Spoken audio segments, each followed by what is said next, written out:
This visit brings us to the sixth principle of success, without which the 5 principles I have given you previously would be useless. It is the principle of self-discipline. Self-discipline, as I am presenting it to you here, has reference not only to your mastery of negative habits, which stand in the way of your success, but more particularly to your development and enforcement of the positive habits you will need in order to avail yourself of the 6 assets you brought over with you in that sealed envelope I mentioned in our first visit. Now let me give you a list of the more important things over which you will have to exercise self-discipline before you can embrace and use the great master key to riches. 1, you will have to gain mastery over your tongue by acquiring the habit of thinking first and then speaking after you are sure that what you say will benefit you and not injure others. A loose tongue often is one's greatest liability. 2, you will have to exercise self-discipline in mastering the common tendency to strike back at those at whom you have a cause, real or imaginary, for a grievance. You must remember that everything you do to or for another, you do to or for yourself, because your every thought and every act which benefits or injures another person comes back to you in kind, greatly multiplied. So, if you feel that you must slander another person, do not speak it, but write it. Write it in the sands near the water's edge, then move away from it until the tides have flown. 3, you will have to exercise self-discipline over all of your emotions, particularly your emotions of love, hate, fear, and sex. These are the big 4 of your emotions, and they can make you or break you according to the extent of discipline you exercise over them. 4, your mental attitude needs discipline and control at all times. Lacking this discipline, it can, and it often does, drive away friends, destroy opportunities to get ahead, brings on physical and mental illness, develops stomach ulcers, and makes peace of mind impossible.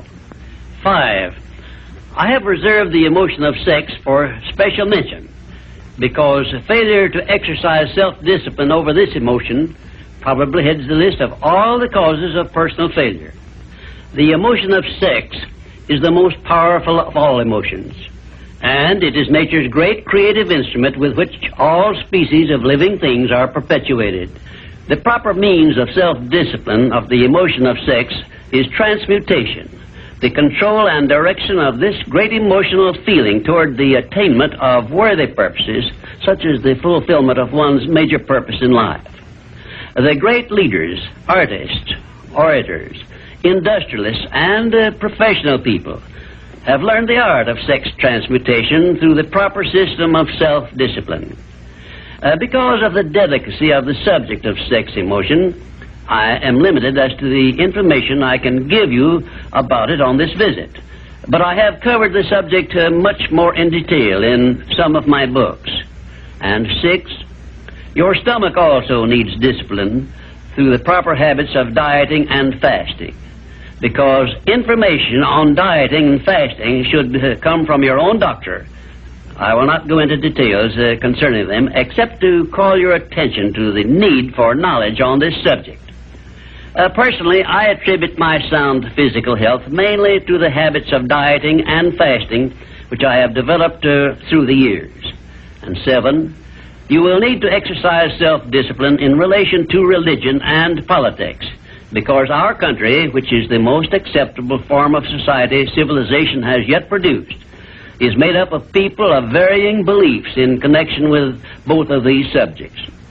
To be happy and prosperous in our country, we must learn to live and to let live, to give others the privileges we ask and demand for ourselves. And this often calls for strict discipline over self. 8, but I have reserved until the last my reference to the most important circumstances over which you must exercise the strictest of self-discipline if you are to embrace and use the great master key to riches. I have reference to your profound privilege of taking possession of your own mind and directing it to whatever ends you may desire. You cannot take possession of your own mind or direct it to definite ends without a practical system. I have devoted the better portion of my past life to the revelation and presentation of such a system.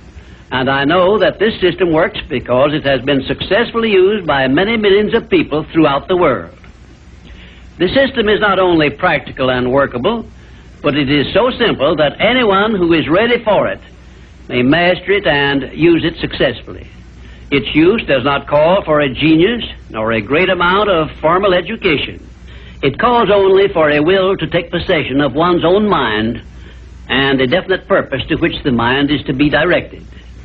Self-discipline by Thomas A. Edison made him the world's greatest inventor, who revealed to mankind during the first half of the 20th century more of nature's secrets than had been uncovered during the entire previous history of civilization. Self-discipline carried Wilbur and Orville Wright through a multitude of failures and enabled them finally to give the world its first practical airplane, an achievement which has made the world smaller and changed the entire trend of civilization. Self-discipline helped Helen Keller to triumph over deafness, blindness, and dumbness, a combination of afflictions such as most people never experience.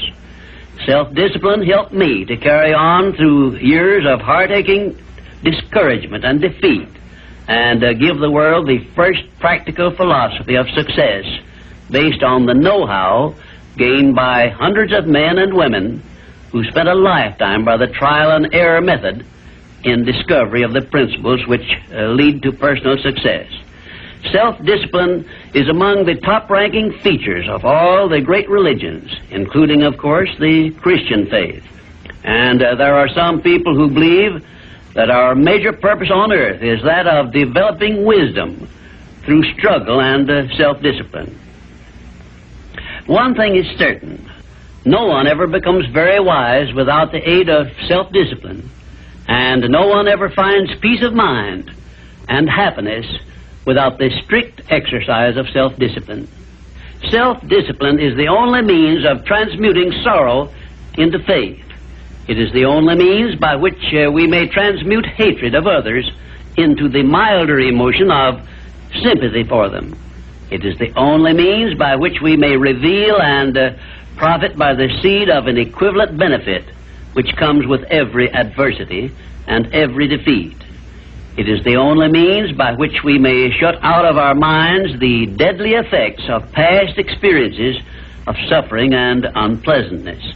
And it is the means by which we may discover that other self we carry around with us, that self which has great capacity for belief and does not become influenced by failure and defeat.